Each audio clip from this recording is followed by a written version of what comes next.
하나님이 나에게 주시는 말씀이다라는 마음으로 일어나서 받겠습니다. 로마서 11장 25절에서 36절인데 교독하도록 하겠습니다. 25절 제가 읽습니다. 형제들아, 너희가 스스로 지혜 있다 하면서 이 신비를 너희가 모르기를 내가 원하지 아니하노니 이 신비는 이방인의 충만한 수가 들어오기까지 이스라엘의 더러는 우둔하게 된 것이라. 그리하여 온 이스라엘이 구원을 받으리라. 기록된 바 구원자가 시온에서 오사 야곱에게서 경건하지 않은 것을 돌이키시겠고 내가 그들의 죄를 없이 할 때에 그들에게 이루어질 내 언약이 이것이라 함과 같으니라. 복음으로 하면 그들이 너희로 말미암아 원수된 자요 택하심으로 하면 조상들로 말미암아 사랑을 입은 자라. 하나님의 은사와 부르심에는 후회하심이 없느니라. 너희가 전에는 하나님께 순종하지 아니하더니 이스라엘이 순종하지 아니하므로 이제 긍휼을 입었는지라. 이와 같이 이 사람들이 순종하지 아니하니 이는 너희에게 베푸시는 긍휼로 이제 그들도 긍휼을 얻게 하려 하심이라.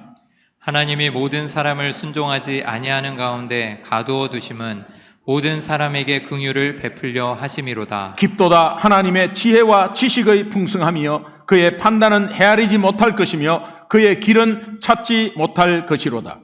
누가 주의 마음을 알았느냐? 누가 그의 모사가 되었느냐? 누가 주께 먼저 드려서 갚으심을 받겠느냐? 다 같이요. 이는 만물이 주에게서 나오고 주로 말미암고 주에게로 돌아가니라. 그에게 영광이 세세에 있을지어다. 아멘. 아멘. 예, 자리에 앉으시겠습니다. 하나님이 나에게 주시는 살아계신 말씀입니다. 창세기 12장 2절 3절에 보면 내가 너로 큰 민족을 이루겠다. 그리고 내게 복을 주어 네 이름을 창대하게 하겠다. 그래서 너는 복이 되겠다. 그리고 3절에 보면 너를 축복하는 자에게는 내가 복을 내리고 너를 저주하는 자에게는 내가 저주하리니 땅의 모든 족속이 너로 말미암아 복을 얻을 것이라. 여러분 이게 다시 2절로 좀 돌아가면 너 하는데 내 이름을 한번 넣어 보십시오. 그리고 내가 할 때는 하나님이 넣고 너 하면 내 이름을 넣어 보십시오. 그러면 하나님이 나에게 주시는 복이 무엇인가를 뚜렷하게 알게 돼요. 하나님은 이미 우리에게 이 복을 허락하셨습니다. 그래서 제가 한번 제 이름을 넣어 볼게요. 하나님이 김기동으로 큰 민족을 이루고 김기동에게 복을 주어서 김기동의 이름을 창대케 하리니 김기동은 복이 될지라. 내 이름 아니라고 아멘 안 하시는 거죠? 김기동을 축복하는 자에게는 하나님이 복을 내리고, 그러니까 여러분이 저에게 축복 많이 해주셔야 되고 저도 여러분에게 축복 많이 하고 서로가 지체들끼리 축복을 하셔야 돼요. 그리고 김기동을 저주하는 자에게는 하나님이 저주하리니 땅의 모든 족속이 김기동으로 말미암아 복을 얻을 것이라 하신지라. 여기에 여러분의 이름을 넣으면 확실히 와닿아요. 하나님이 우리에게 주신, 하나님이 믿음의 조상 아브라함에게 약속하신 이 언약의 복은 곧 오늘 믿음의 후손이며 언약의 상속자인 우리에게 주신 유산의 복이다. 믿으시면 아멘. 너는 복이 될지라. 따라합시다. 너는 복이 될지라.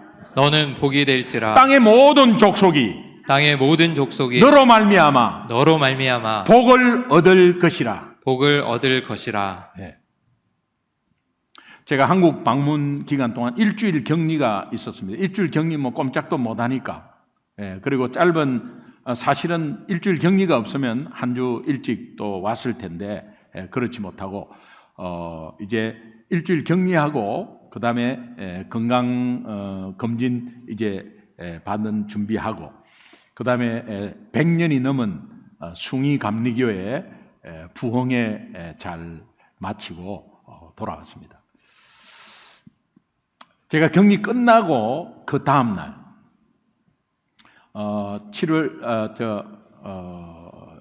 2월 22일 격리 끝나고 2월 23일 우리 성도님 중에 벤자민 벤홍 성도님이 한국에 지금 사업차 나가 있습니다. 전화가 왔어요. 전화가 와가지고 목사님 뭐 차 한 잔이나 식사 대접을 꼭 하고 싶습니다. 저는 뭐 이렇게 대부분 이렇게 약속을 이렇게 잘 못해요. 왜냐하면 너무 이렇게 빡빡해가지고. 그런데 우리 벤홍 성도님은 초신자거든요. 이제 초신자인데 한국에 같이 나가 있는데 담임 목사님이 있으니까 그래도 만나고 싶다는 마음을 이제 주셔 가지고 그래서 그럼 차 한잔 했으면 좋겠습니다 하니까 식사를 좀 하겠다. 저는 식사 그날 잘 못하거든요. 예, 병원에 또 다음날 아침부터 들어가야 되기 때문에. 그래서 그러면 뭐 식사한다고 해서 그냥 식당에서 만났습니다. 근데 저 근처로 오겠다. 그래서 같은 서울인 줄 알았어요. 그래서 예, 알겠습니다 했더니 이제 판교에서 오시는 거예요. 근데 차가 없다는데 어떻게 오십니까? 제가 중간에서 좀 만날까요? 했더니 친구를 불러서, 그냥 친구가 차를 가지고 있으니까 친구를 불러서 이렇게 오면 된다. 이제 그래서 그러면 그렇게 합시다 해갖고 이제 만났습니다. 친구 이제 뭐 이렇게 같은 나이 또래인데 친구분하고 오셨어요. 그래서 이제 인사를 하고 이제 명함을 그 친구가 이렇게 저한테 주시는데 이렇게 보니까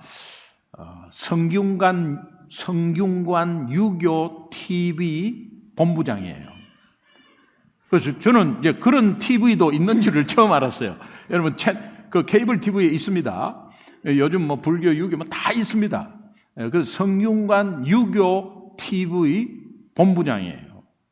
굉장히 높으시고 나중에 알고 보니까는 굉장히 높으신 분이에요. 높으신 분이고 뭐 연봉도 굉장히 높으시더라고요. 그래서 이제 그분이 이제 이런 명함을 보니까 그래요. 그리고 앉자마자 이제 목사를 만나러 간다라고 아마 이제 이야기는 들었나 봐요. 그래서 제가 목사인 줄은 아는데 앉자마자 성균관에 대해서, 유교에 대해서 막 이야기를 하기 시작하는 거예요. 그래서 유교 성균관 원래 중국에서 다 들어왔다고 생각하는데 그거 잘못 알고 있는 거라고. 나는 그런 이야기도 안 했어요.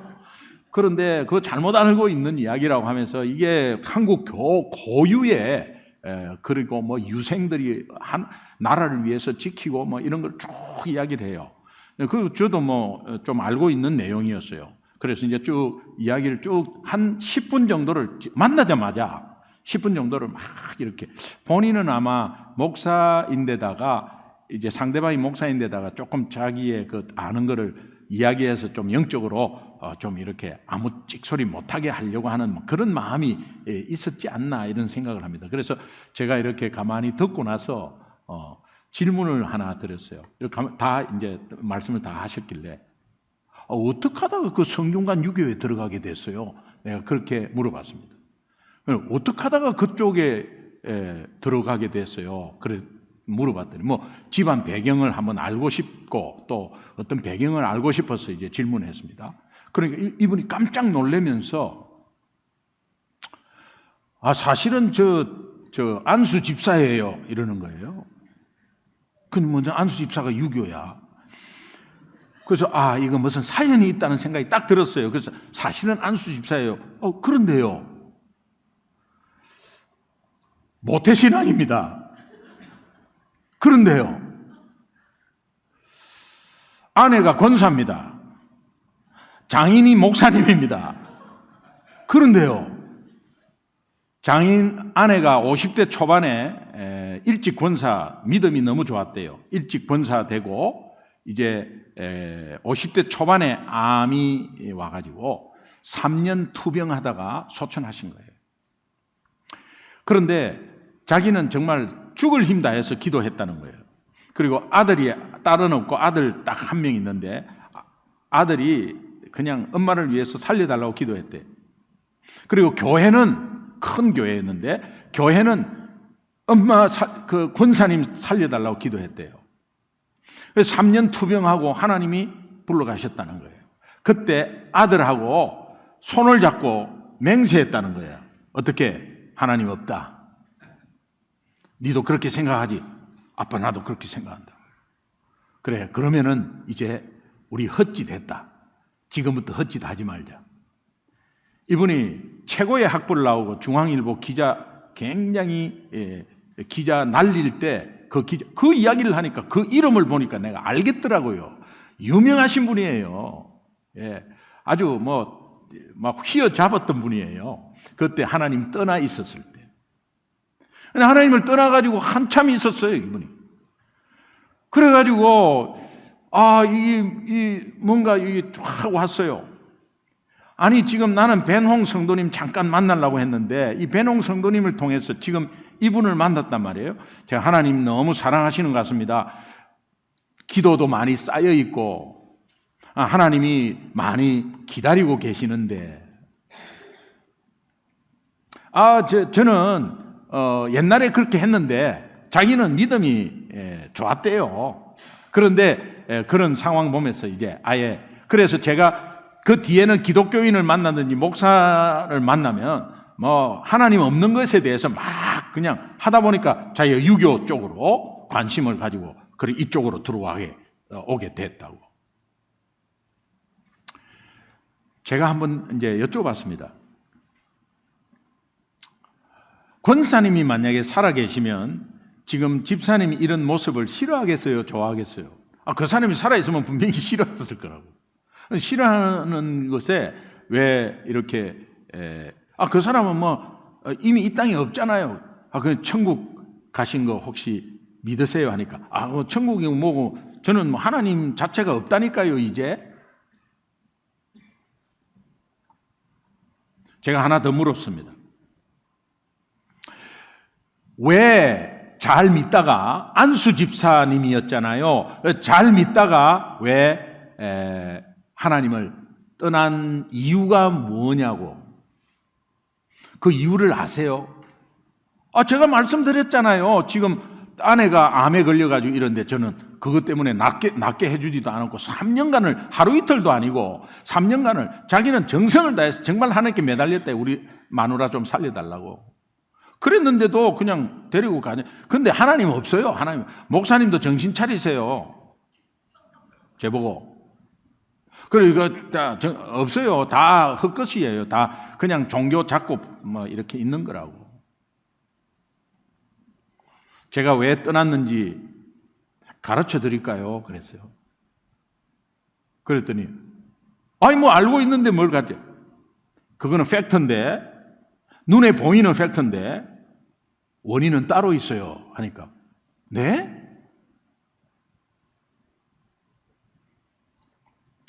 제가 그러면서 이런 말을 했어요. 하나님이 소나기가 올 때 굴로 이렇게 굴 속에 들어가서 피하게 하는 때를 주시는데 우리 집사님이 굴 속에 있네요.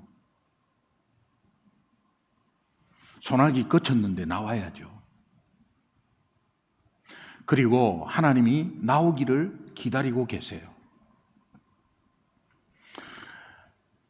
부인 권사님께서 암에 걸려서 기도했는데 안 낫게 해서 하나님 안 계시다. 그거는 집사님의 결론이고 그거는 보이는 현상이고 그 원인이 이유가 거기에 있다고 하지만 이유는 다른 데 있습니다. 그게 뭐냐고 그러더라고요. 복음을 놓치고 있었습니다. 복음을 놓치고 있기 때문에. 복음을 제대로 붙잡았다면 그런 어려운 상황 가운데서도 능히 이기고 그 어려운 문제가 하나님보다 작게 보이고 그 어려운 문제 가운데서 하나님이 어떻게 인도하시는가에 대해서 당당하게 아마 승리했을 겁니다.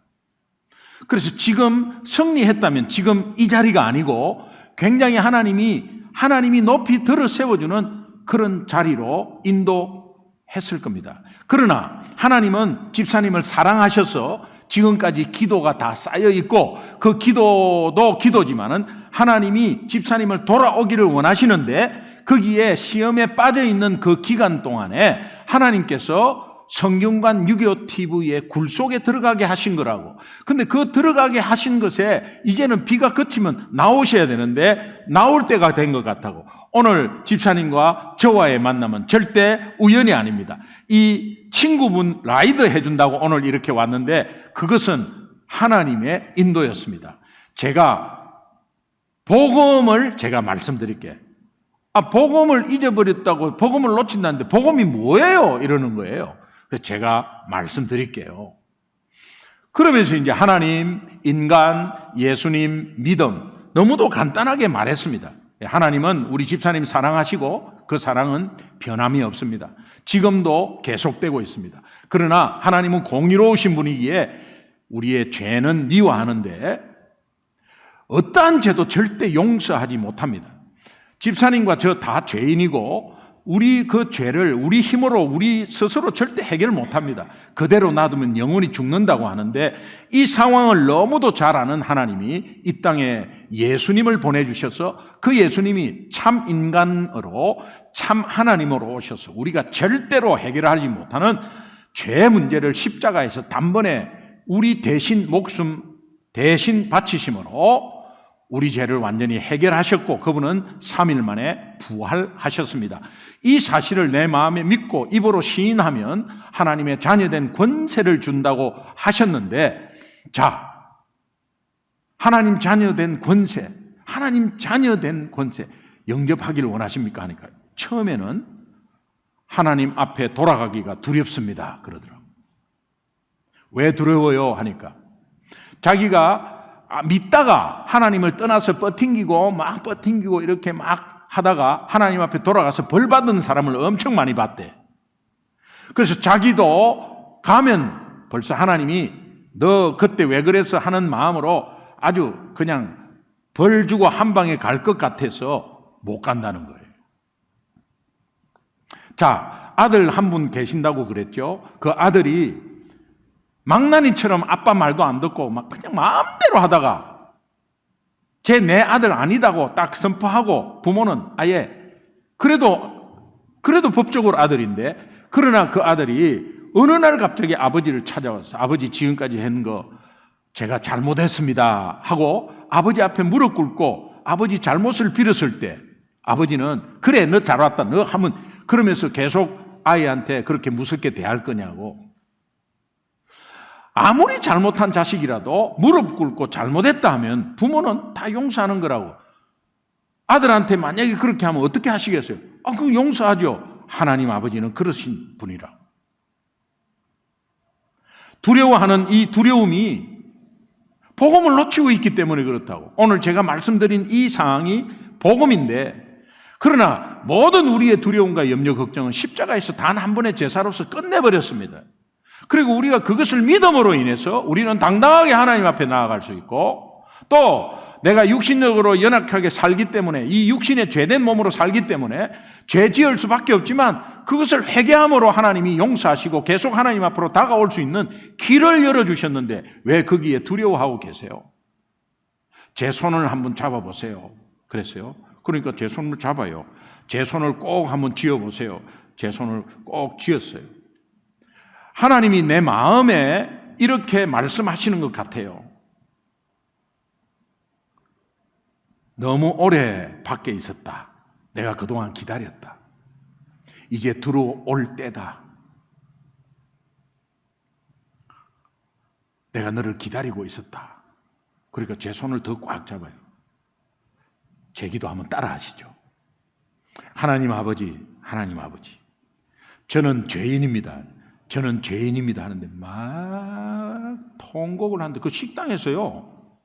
너무 크게 남자가 우니까 무슨 일이 일어났나 싶어갖고 옆에 있는 사람 다 보고 막 통곡하는데 옆에 우리 벤홍 성도님이 처음에는 야, 너 울어? 울어? 이러고 있고요. 그리고 막 그냥 울음받아 저도 울고 옆에 있는 친구도 울고 같이 그래갖고 예수님 영접했어요. 이때는 하나님께 영광의 박수가 있어야 되는데 너무 이야기에 빠져들어서 그런 거죠. 네. 아우 그냥 막 상황이 급변하면서요. 그러면서 그 영접하고 나서 물어봤어요. 아직까지 두렵네 하니까 자기도 너무 가고 싶었다니 하나님 앞으로. 그런데 뻗팅기고 그냥 그렇게 하면서 저 성균관 유교 TV에 그렇게 들어가게 됐다. 그러면서 마음이 너무 편하대. 교회를 정하실 때 저한테 혹시 어려움이 있으면은 정하실 때 저한테 말씀하세요. 이러니까 제가 목사님 한 50분 알아요. 이제는 갈 데가 있다고 자기 마음속에. 그래요. 너무 감사하네요. 그리고 막 어린아이 같이 막 초등학생 같이 변해버려요. 그래서 이제 커피 한 잔 마시고 뭐 제 아내가 우리 벤홍 성도님이 이제 뭐 사모님한테도 인사하고 싶다고 그래요. 제 아내 나중에 이제 뭐 집 근처니까 오라고 그래가지고 제 아내가 처음에 그 친구분하고 벤홍을 이렇게 뵙는 순간 둘 다 너무 어린아이 같았다고 첫인상이. 그 전에는 험악했거든요. 그런데 어린아이 같았다고. 그래서 제가 예수님 영접하는 거 다 이야기했어요.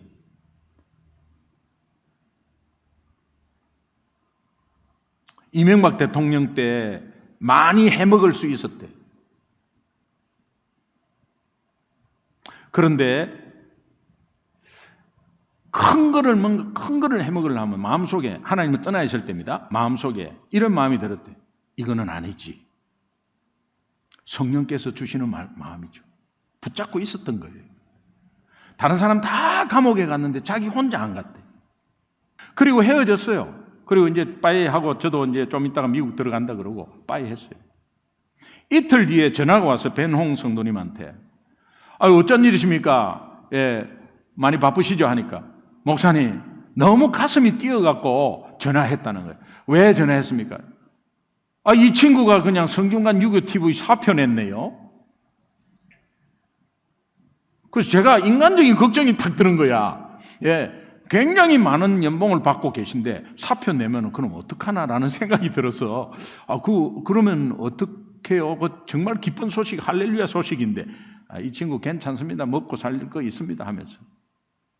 그래요. 지금은 사표 내서 뭐 당장 이렇게 나오는 것보다 전체를 맡고 있기 때문에 그거를 인수인계하는 과정이 좀 있다고. 그리고 완전히 뭐 그냥 갑자기 사표 내. 지난 주일날 예배를 너무 잘 드렸다고 또 그분에게 연락이 왔어요. 제가 왜 이 이야기를 말씀을 드리냐 하면은 하나님이 너무 하여튼 저는 뭐 여러 가지 다른 거로 나갔는데 그분을 위해서 나간 것 같아요. 하나님이 기다리고 있는 거예요. 그러고 나서 나중에 그분이 말씀하시는 게 있어요. 사실은 제가 하나님 말씀 받은 게 있습니다. 뭔데요? 하니까 창세기 12장 2절 3절이라는 거예요. 유업이라는 게 뭡니까? 믿음의 조상 아브라함에게 약속하신 복을 예수 믿는 우리가 그대로 이어받는 것 아니겠어요? 저와 여러분이 아브라함에게 하신 복이 우리에게 동일하게 있음을 믿습니다. 모태신앙이 하나님을 멀리하고 있다가 저는 일대신앙입니다. 일대신앙인에 의해서 주 앞으로 돌아오는 역사가 벌어졌습니다. 그리고 완전히 예수님 영접한 것이 결과물로 나타났습니다. 내가 여기에 있을 자리가 아닌데 있었구나. 이제 굴 속에서 이제 안주하고 있다가 나와야지.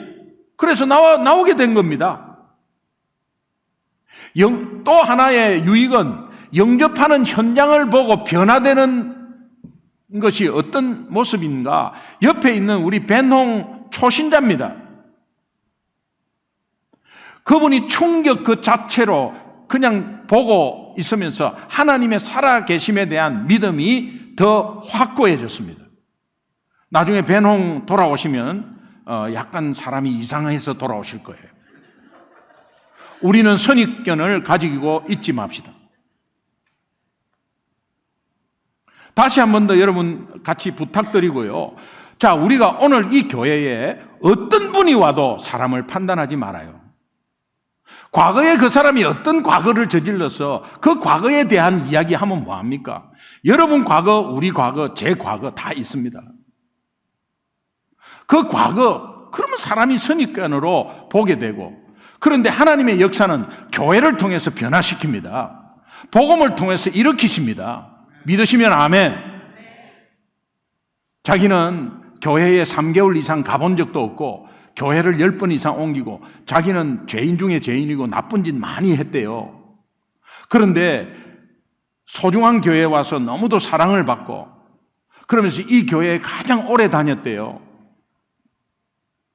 그러면서 이런 역사가 있는 것을 하나님이 나에게 보여주신 것은 축복이라고.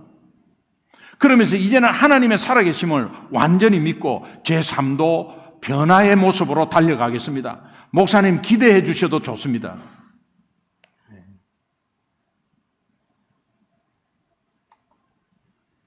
오늘 본문을 이런 관점과 맥락에서 좀 보았으면 좋겠는데 여러분 로마서 9장, 10장, 11장 어려워요. 너무 어려워요. 설교하기도 어려워요. 요거 빨리 피하고 싶어요. 다음 주를 기대하시라 고대하시라. 로마서 12장. 너무 하고 싶은 설교 막 그냥 입이 건질건질거려요. 로마서 12장은. 그런데 11장은 힘들어요. 그런데 하나님의 구원 계획을 보면 이 땅에 눈에 보이는 비주얼한 하나님 나라를 세웠습니다. 그게 이스라엘입니다.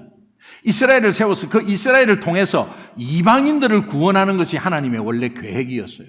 그러나 하나님은 이스라엘의 완악함으로 말미암아 하나님이 이방인들에게 먼저 복음을 믿게 해서 먼저 믿은 이방인들을 통해서 이스라엘을 구원하는 것으로 하나님의 구원 계획을 뒤바꾸십니다. 지금까지 우리가 쭉 보아왔던 게 그런 거예요. 그래서 로마서 11장에서 하나님이 구원 계획을 이렇게 바꾸신 이유는 한마디로 이렇게 말합니다. 온 이스라엘을 구원하시기 위해서다. 우리가 지금 예수 믿고 있는 것은 이스라엘을 구원하기 위해서래요. 저는요, 오늘 본문 말씀 묵상하고 이렇게 하기 전에 여러분 유대인들에 대해서 어떻게 생각하세요?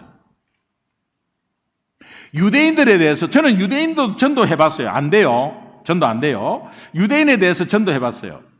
여기 뭐 민족 가리지 않고 한번 이렇게 전도를 해보면 유대인은 딱 표시가 납니다. 예수 믿으십니까? 벌써 확 신경질을 내요. 미국 사람도 마찬가지 신경질을 내요. 그리고 나서 자기는 유대인이라 그래요. 근데 그러면 유대인들은 먼저 하나님의 선택을 받았으면서도 그 하나님의 선택을 잊지 못하고 예수 그리스도가 구원자인지를 모르고 아직까지 구원자를 기다리는 불쌍한 민족이 됐는데 저 불쌍한 민족이구나 라고 끝냈지 그 사람들을 지속적으로 어떻게 품고 기도하면서 나아가는 그런 마음을 가진 적이 없어요. 그런데 이번 이런 로마서 19장, 10장, 11장을 이렇게 묵상하면서 그 마음이 생겼습니다. 여러분도 마찬가지로 온 이스라엘을 구원하시기 위해서 오늘 유대인들을 강팍하게 하고 그 강팍한 것 때문에 우리가 먼저 예수 믿게 된 것을 여러분 깨달았으면 좋겠어요. 그렇다면 특별히 본문은 온 이스라엘이 어떻게 구원받을 것인가에 대한 내용을 조금 더 자세히 말씀하고 있어요.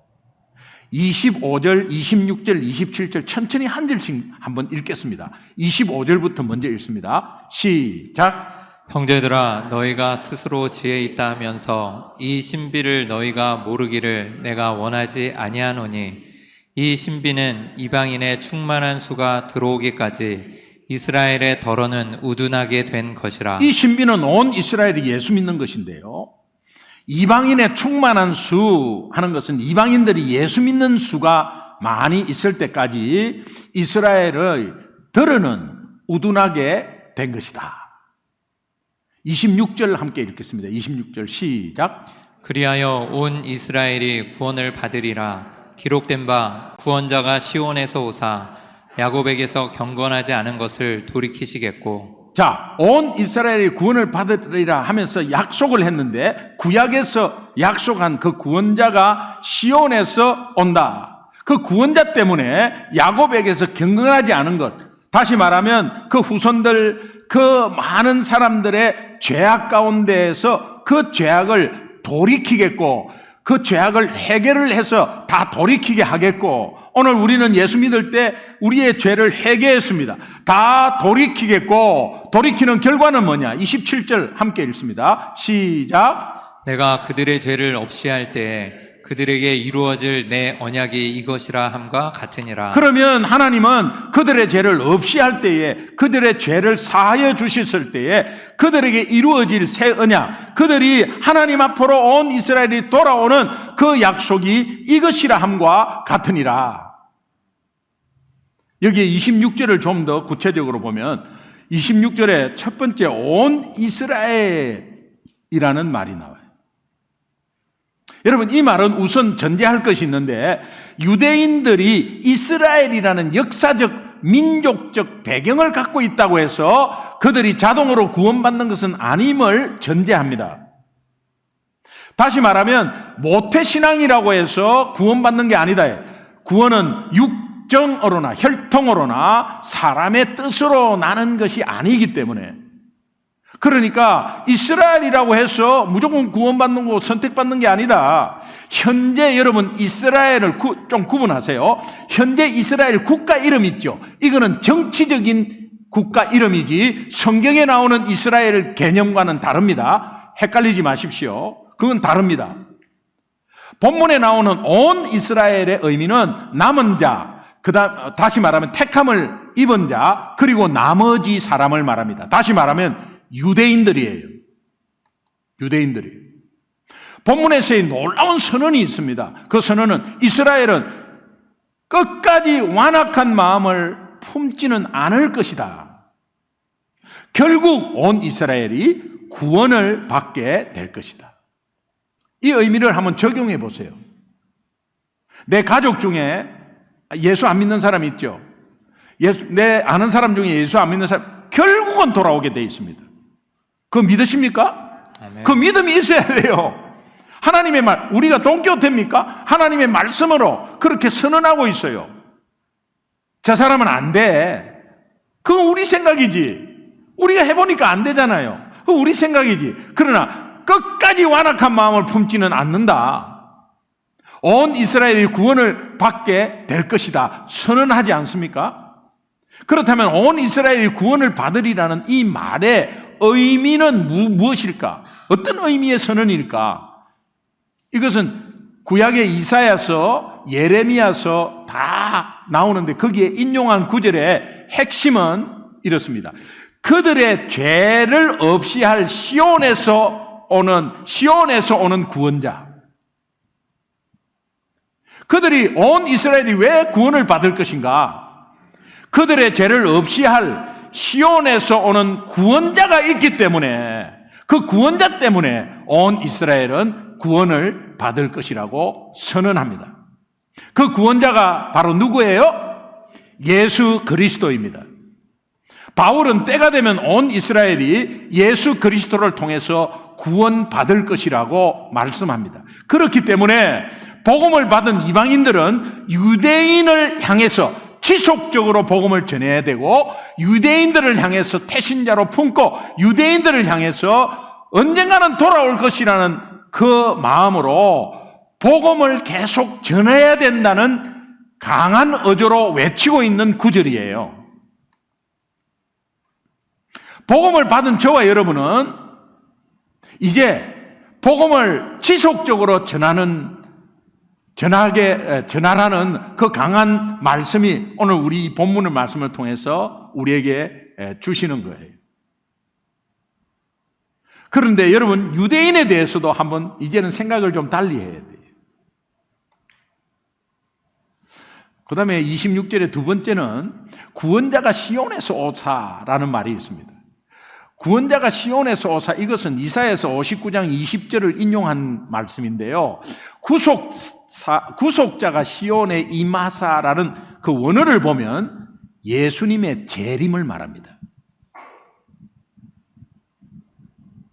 이거는 뭐 예수님이 이 땅에 와서 이 땅에서 태어나서 뭐 그게 아니고 예수님의 재림을 말해요. 구속자 예수 그리스도의 재림. 그럼 재림은 어떤 것이죠? 재림은 그 시와 때는 아무도 몰라요. 내일 올지 몰라요. 모레 올지 몰라요. 그렇기 때문에 우리는 지속적으로 유대인을 포함해서 전도와 선교를 쉬지 않아야 된다는 거예요. 지속적으로 계속해서 복음을 전해야 되는 거예요. 쉬지 않고 전해야 될 이유가 뭐냐? 예수 재림 때문에 그래요.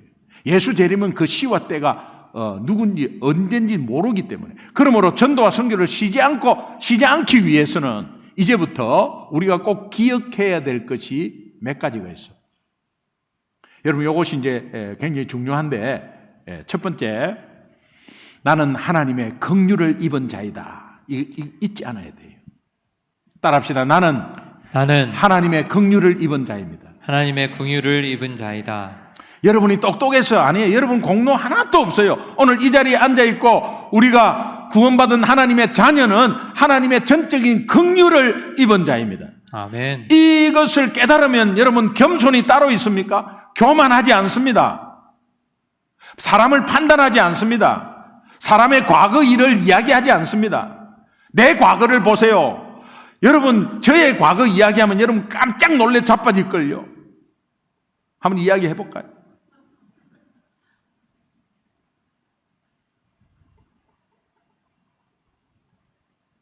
고등학교 때 변수에서 냄새나는 그 암모니아 가스에서 담배 핀 거 생각하면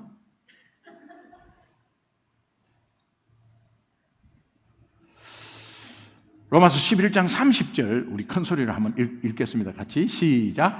너희가 전에는 하나님께 순종하지 아니하더니 이스라엘이 순종하지 아니함으로 이제 긍휼을 입었는지라. 여러분 똑같잖아요.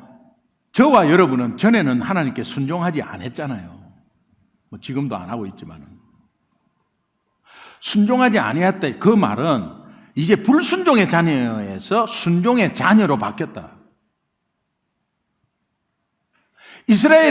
그런데 이스라엘이 순종하지 아니함으로 우리가 이 긍휼을 입었다는 거예요.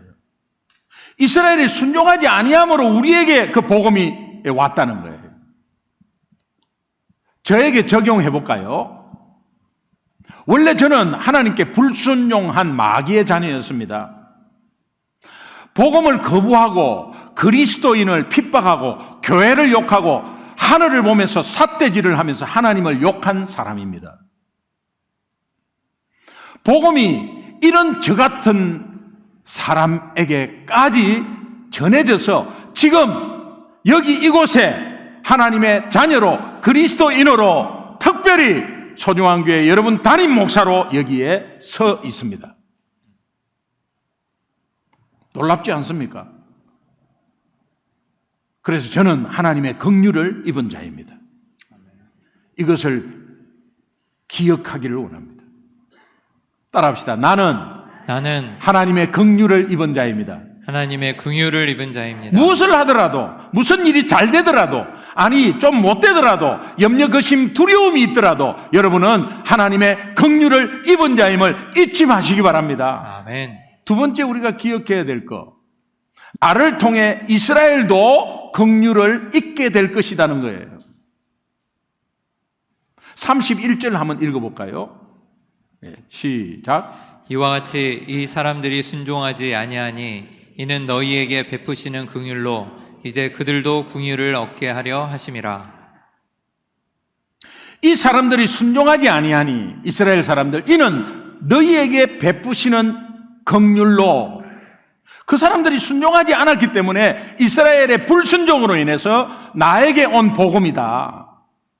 그냥 나에게 이방인에게 그냥 온 복음이 아니고 그들이 불순종함으로 온 복음이다. 여러분 이런 거 있잖아요. 너무 회사에서 저 사람이 괴롭히니까 막 저 사람 괴롭히니까 나 회사를 사표내야지. 사표냈는데 더 좋은 회사로 가버려요. 더 좋은 회사로 가버렸단 말이에요. 그러면 생전 그 괴롭히는 사람 아니면은 그 좋은 회사를 갈 수가 없어요. 이스라엘의 연약함, 완악함 때문에 우리가 지금 복음을 받았어요.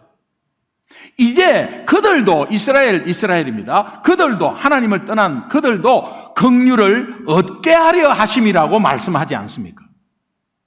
하나님이 이스라엘의 불순종을 통해서 나에게 긍휼을 입게 하셨다면 분명히 나를 통해서 이스라엘에게도 하나님의 긍휼은 흘러갈 것이 틀림없다. 믿으시면 아멘. 아멘. 하나님이 약속하지 않습니까? 그러니까 유대인들을 그냥 보지 마세요. 세 번째가 중요해요. 세 번째, 결국 모든 사람이 긍휼을 입게 될 것이다. 아멘. 32절 약속합니다. 같이 읽습니다. 시작. 하나님이 모든 사람을 순종하지 아니하는 가운데 가두어 두심은 모든 사람에게 긍휼을 베풀려 하심이로다. 이것은 하나님이 그 누구도 편애하지 않으신다. 또 하나님의 은혜가 모두에게 차별 없이 임하신다는 말씀입니다. 나만 고난받는 것 같고, 나만 외로운 것 같고, 나만 나쁜 사람 같고, 나만 어디에 잘못되어 있고, 나만 하나님 사랑 안 받는 것 같고, 그런 생각이 혹시 한 분이라도 있다면 오늘 이 시간 그 생각을 제거하는 역사가 있기를 주님의 이름으로 축원합니다. 아멘. 다음에 약속을 한번 읽어봐요. 29절입니다. 본문 29절 시작. 하나님의 은사와 부르심에는 후회하심이 없느니라. 이 말씀은 세 번역에 보니까 하나님께서 주시는 은혜의 선물과 부르심은 철회되지 않는다는 거예요. 이것은 우리가 앞에서요, 로마서 9장 6절 그 앞부분에 보면은, 그러나 하나님의 약속의 말씀이 패했다고 할 수 없다. 약속의 말씀이 폐하여졌느냐? 그럴 수 없느니라. 그것을 다시 재확인한 것입니다. 이를 확신한 바울이 33절부터 36절까지 찬양이 터져 나와요. 여러분, 이것에서 바울의 찬양은 그 근거가 어디에서 왔는가? 오늘 우리가 부르는 찬양의 근거는 어디에서 있는가? 너무 좋아가지고 막 입에서 찬양이 나오죠. 아, 내 새끼가 잘 되니까 하나님 역사에서 너무 막 찬양이 나와. 그런 거 말고, 내 새끼가 잘 돼서 찬양 나오는 거 말고, 내 새끼가 못하면 찬양 안 나오는 거 아니에요. 그러니까 말씀에 근거한 찬양은 내가 잘 되든 못 되든 찬양이 나오는 거예요. 이 바울이 말씀에 근거해서 찬양을 하는 거예요. 이 구절은 믿는 자가 하나님을 찬양하는 근거는 성경의 진리에 있음을 가르치고 있습니다. 다시 말하면 성경의 진리가 빠진 채 찬양해서는 안 된다. 세상에 돌아가는 잘 되는 거, 못 되는 것 가지고 자꾸 찬양하고 불평하고 하면 안 된다. 바울은 찬양이 터져 나올 때 성경을 인용하고 있어요. 그래서 33절에 35절은 이사야서 40장 13절, 욥기 41장 11절 다 같이 인용하고 있어요. 천천히 한 절씩 읽어봅시다. 33절 같이 읽습니다. 시작. 깊도다 하나님의 지혜와 지식의 풍성함이요 그의 판단은 헤아리지 못할 것이며 그의 길은 찾지 못할 것이요. 예, 이게 뭐냐니까 하나님의 지식의 풍성함을 찬양하는 겁니다. 우리가 아무리 알아도 하나님의 지식을 어떻게 따라가겠어? 우리는 단지 그분을 찬양할 따름이죠. 34절 같이 읽습니다. 시작. 누가 주의 마음을 알았느냐? 누가 그의 모사가 되었느냐? 똑똑한 사람이 누가 있냐? 하나님보다. 하나님의 지혜의 풍성함을 찬양하는 거예요. 나는 이렇게 될 줄 알았는데 이런 일이 있었어. 나는 안 될 줄 알았는데 이런 방법으로 하나님이 됐어. 나는 도저히 불가능할 줄 알았는데 시간이 지나면은 하나님이 더 좋게 해놨어. 35절 같이 읽습니다. 시작. 누가 주께 먼저 드려서 갚으심을 받겠느냐? 하나님께 받은 게 너무 많으니 갚을 수가 없다는 거예요. 풍성하게 하는 하나님의 부유함에 대해서 찬양을 하고 있는 거예요. 여러분, 우리가 구원받은 거 한 가지만 해도 1만 달란트 탕감해줬다고 하잖아요. 1만 달란트는 43만 년을 벌어야 되는 거야. 43만 년을 벌어야 갚을 수 있는데 도저히 갚지 못하는 43만 년 어치의 가격을 우리에게 탕감을 해줬다는 게 구원이에요. 그 구원을 탕감받은 우리가 뭐 못할 게 뭐 있어요? 찬양. 이 일이 잘 되고 못 되고 하는 거는 앞에 있는 거 그거 우리 인생에 아주 조그만한 조각 그거에 아둥바둥해갖고 우리 전체의 몸을 상하게 하고 우리 전체의 계획을 상하게 하고 그 조그만 것 때문에 하나님의 계획을 잊어버리고 그 조그만 것 때문에 하나님의 복음을 잊어버리고 하나님의 살아계심을 내 일주일 삶에서 깨닫지 못하고 여러분이 큰일 같습니까? 목사님 사업하다 보면 이런 큰일이 있으면 우리 사업 망해요. 여러분 그것보다 하나님이 더 크심을 믿으시기 바랍니다. 하나님이 크게 보면 그 사업은 아무리 큰 문제라도 조그맣니다. 하나님이 해결한다는 그 믿음 가운데 회복되는 거예요.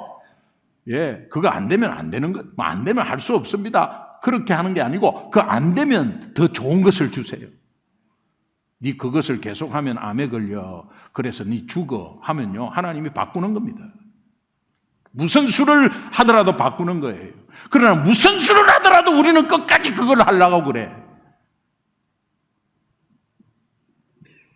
우리 김기용 전도사님이 이야기한 거 있죠. 예. 이집트 선교 나갔는데 자기는 돛담배 인생이라고. 여러분 저와 여러분은 돛담배 인생이에요.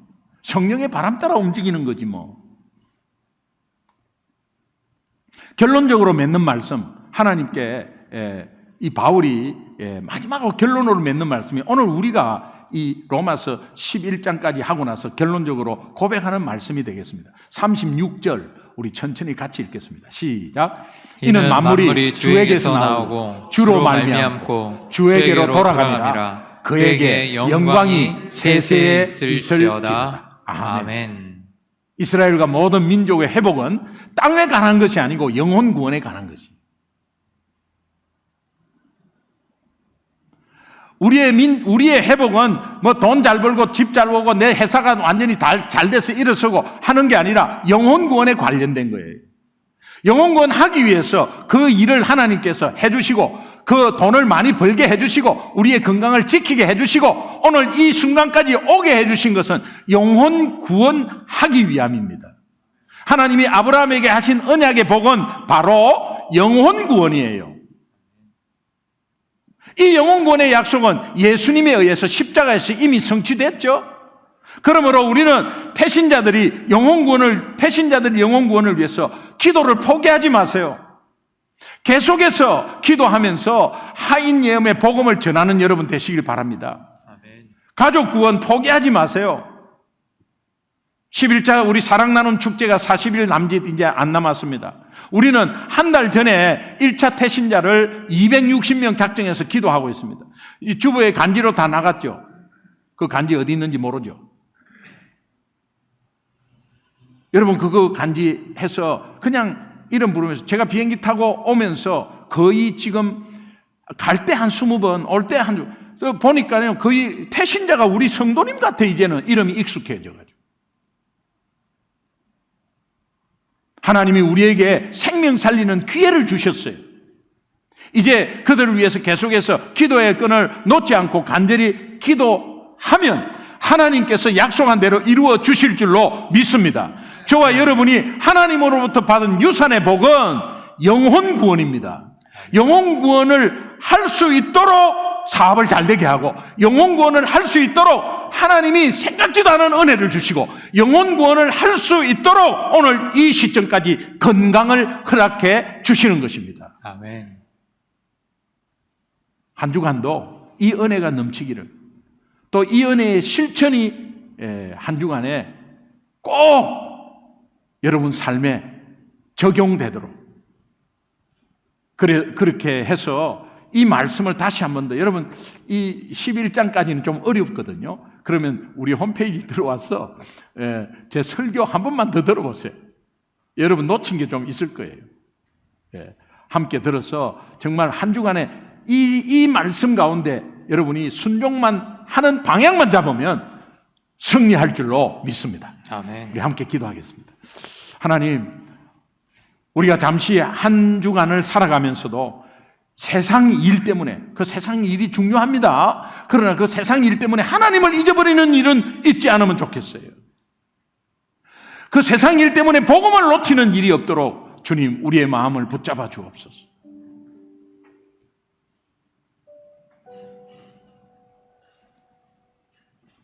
아브라함에게 약속하신 유산의 복은 영혼 구원이에요. 이 영혼 구원에 초점이 있을 때 우리의 일이, 하나님은 우리의 일을 풀리게 하는 거예요. 여러분의 자녀를 길을 열어주시는 거예요. 우리의 건강을 붙잡고 있는 거죠. 하나님, 부족하고 연약하지만 우리의 결단을 오늘 이 시간 받아주시고 한 주간의 삶도 이런 실천이 넘치게 하여 주옵소서. 우리 주여 한번 부르며 말씀 듣고 여러분 느낀 것 붙잡고 결단했으면 좋겠습니다. 주여 부르겠습니다. 주여.